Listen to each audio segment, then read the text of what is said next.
Dengan kita melanggengkan membaca bacaan tersebut, fa insyaallah semua kesalahan, semua kekhilafan yang kita lakukan oleh Allah diampuni. Begitu maha kasih sayangnya Allah kepada kita, tidak hanya diampuni, tapi segala hajat kita akan dimudahkan oleh Allah Subhanahu wa taala.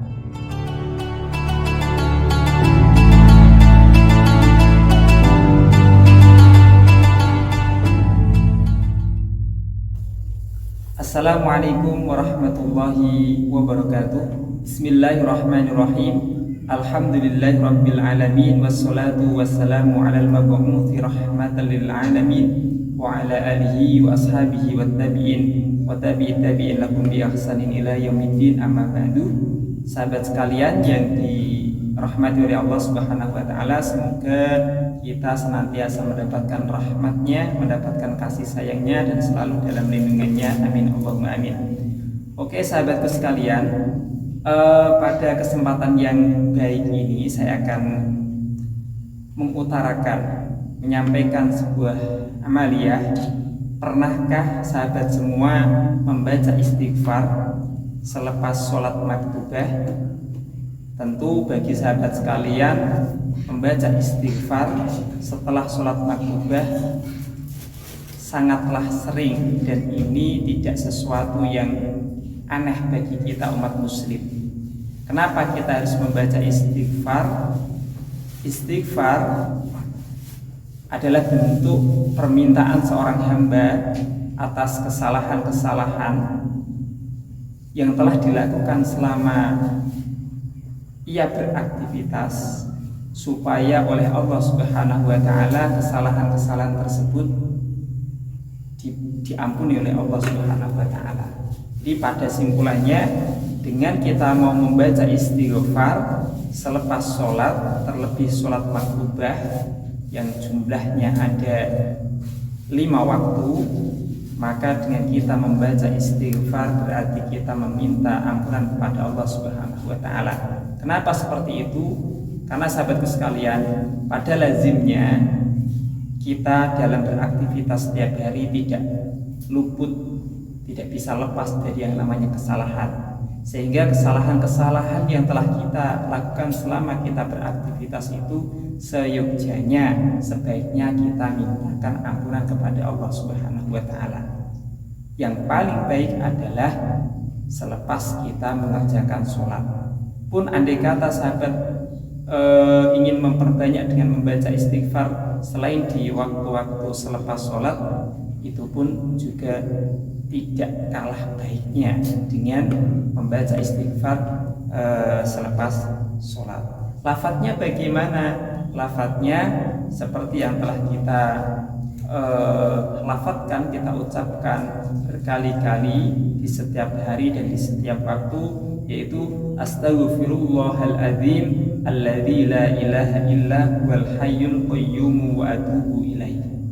Astaghfirullahaladzim alladzi la ilaha illa huwal hayyul qayyum wa atubu ilaih.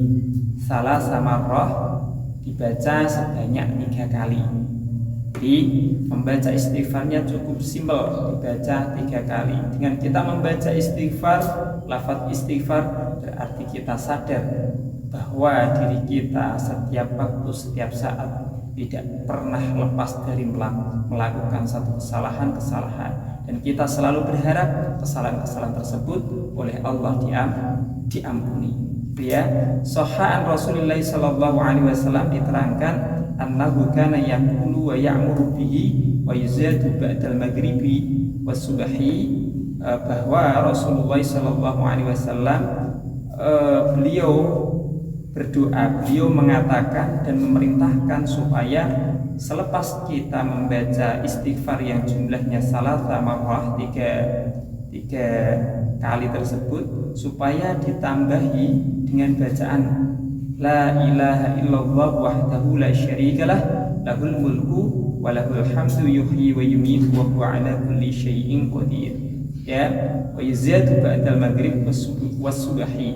Ya, ditambahi bacaan tersebut selepas sholat maghrib dan sholat subuh sebanyak 10 kali. Jumlah yang tidak banyak, 10 itu sahabatku sekalian, tentu jumlah itu sangatlah tidak banyak dan ringan andai kata kita mau melafalkan, yaitu selepas istighfar astaghfirullahaladzim alladzi la ilaha illa huwal hayyul qayyum wa atubu ilaih, lanjut kita baca la ilaha illallah wahdahu la syarikalah lahul mulku wa lahul hamdu yuhyi wa yumiitu wa huwa ala kulli syai'in qadir. Maka dengan seperti itu fa insyaallah jumlahnya tadi 10 ya, untuk istighfarnya 3, la ilaha illallah wahdahu la syarikalah ila akhirihnya 10. Dengan kita melanggengkan membaca bacaan tersebut, fa insyaallah semua kesalahan, semua kekhilafan yang kita lakukan oleh Allah diampuni. Begitu maha kasih sayangnya Allah kepada kita, tidak hanya diampuni, tapi segala hajat kita akan dimudahkan oleh Allah Subhanahu wa taala. Demikian sahabatku sekalian, semoga bacaan yang telah saya sampaikan ini memberikan satu manfaat kepada sahabat sekalian. Pun oleh sahabat sekalian mungkin andai kata ada hal-hal yang perlu ditanyakan, boleh diramaikan di kolom komentar, boleh di subscribe juga. Semoga yang sudah subscribe diberikan balasan oleh Allah dengan balasan yang lebih besar, dimudahkan semua hajatnya. Untuk sahabat-sahabat yang belum subscribe, bisa subscribe, bisa ngobrol-ngobrol melalui kolom komentar ya, ataupun bisa dibagi ke sahabat-sahabat yang lain. Gitu ya sahabat sekalian, terima kasih telah memperhatikan video yang telah kami bagikan. Wassalamualaikum warahmatullahi wabarakatuh.